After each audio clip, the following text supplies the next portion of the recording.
Right, morning boys and girls. If you're still watching now after the last few videos, which were quite long, and I couldn't show you pressing the bearings in, as you know, because my press is over in the corner. Can't get a video of it. So if you've reached this point now, you've got your bearings in.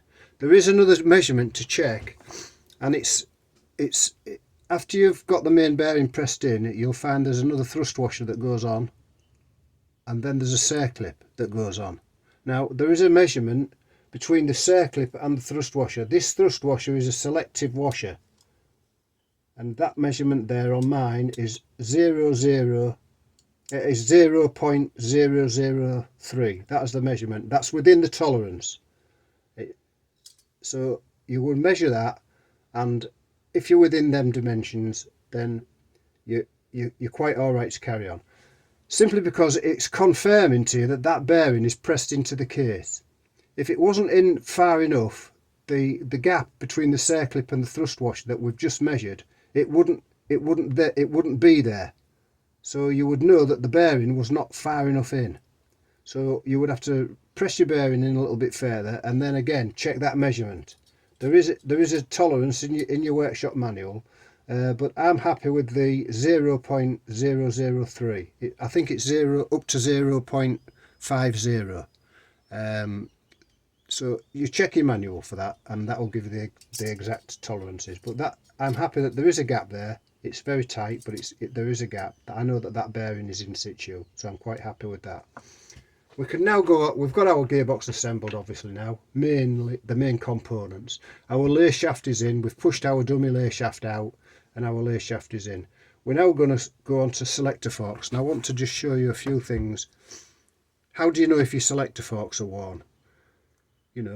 So we'll go on to a little explanation of that. If you look at this selector fork here, this is first gear and second gear selector fork, and I've got my little pointer. You can see there's just a little slight line there where the selector rod's been rubbing on it, and you can see it's just made a little groove in there. That is very minimal wear. There's hardly anything on this corner, and there's a little bit of smoothness there. You can see where it's just a little bit on the corner. If we turn it upside down and look at the other side, you'll see this side has got no wear on it at all, apart from that little bit in the corner, and it's got a little bit more wear here, and there's a little bit more of a groove there. Now that selector fork is good enough to use. It's not a bad selector fork. I don't know what you buy these for. You'd have to find your own price, because there is a price to pay for them, obviously. So that's what you're looking at there. You're looking at the corners, that the shoulders are square.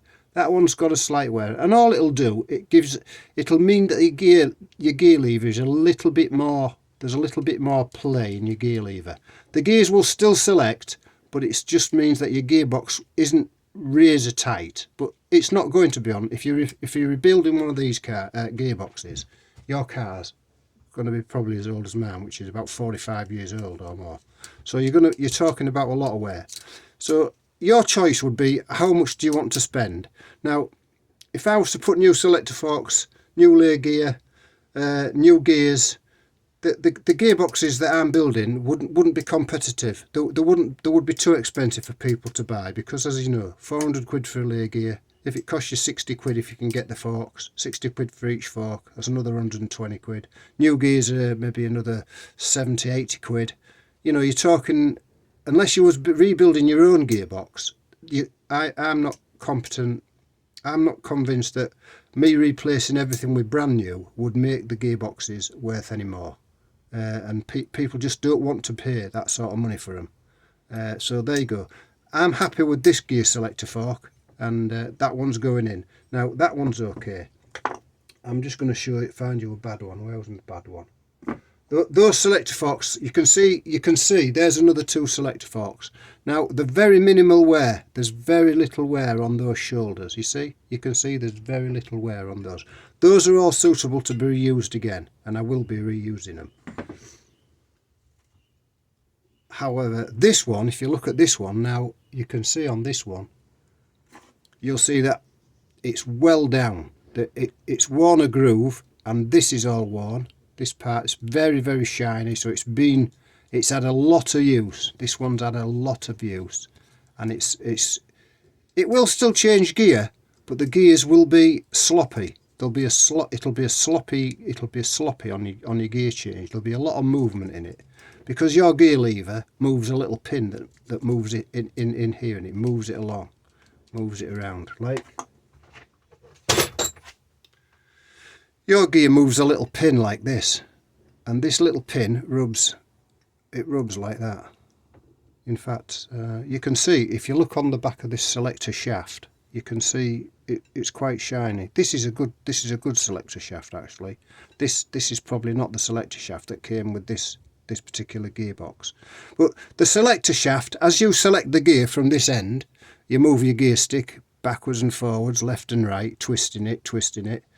It moves this shaft along this groove like this. So if you select, for example, if you select first gear, you'll push your gear lever forward, but in actual fact you're pulling this shaft back, and this shaft will rub along there like that.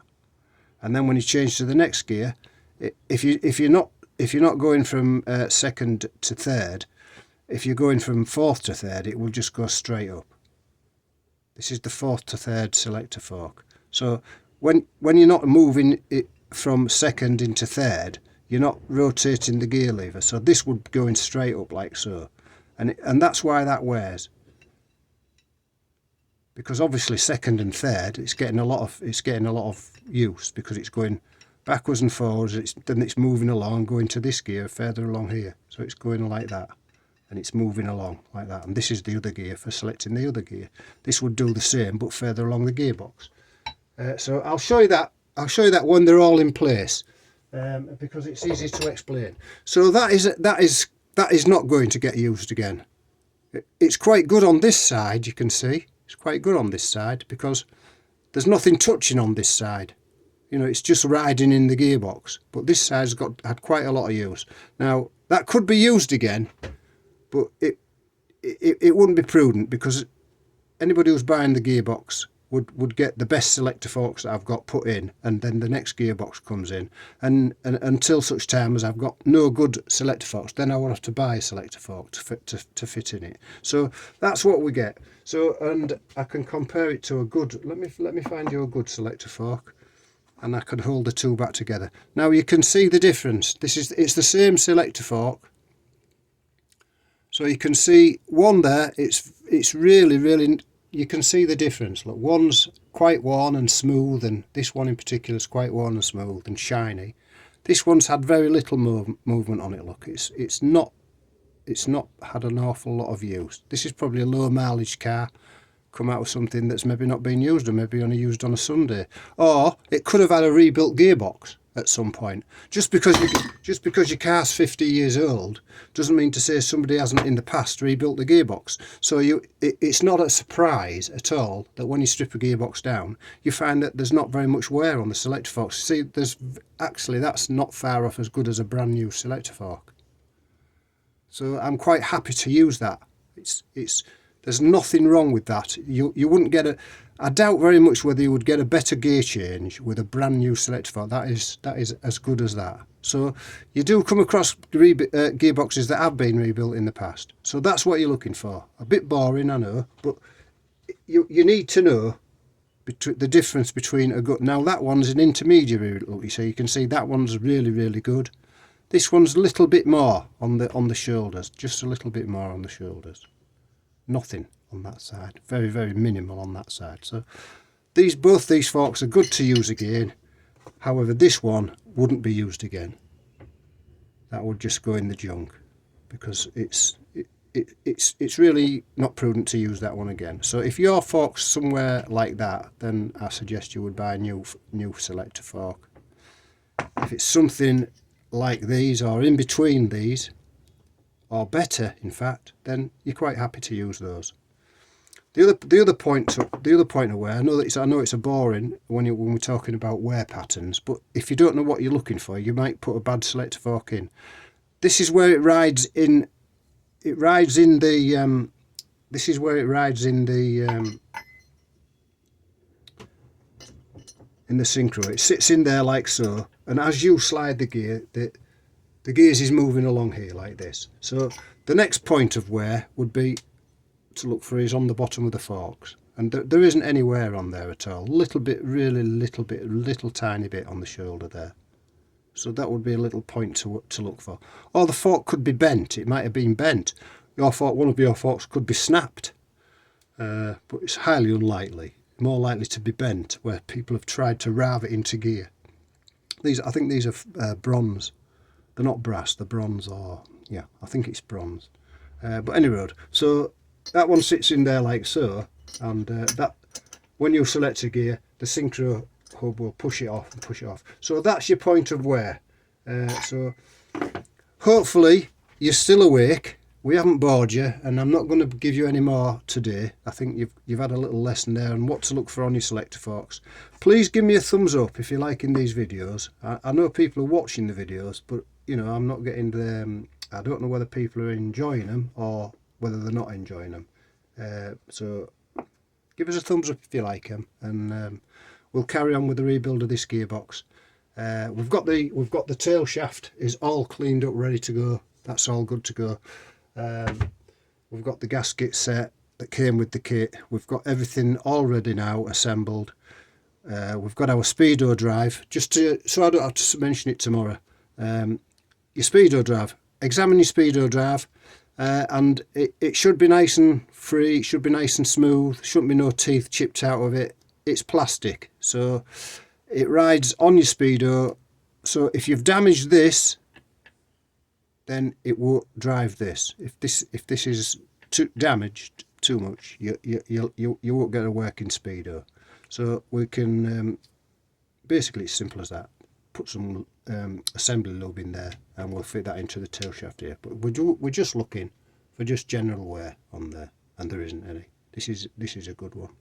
Yours will probably be good. They tend to be good when you take them out. These tend to be good. They can get easily damaged. So thanks for watching. Subscribe if you want, and if you don't want to subscribe but you just want to watch them, that's fine. Don't forget to give me a thumbs up though. Thank you.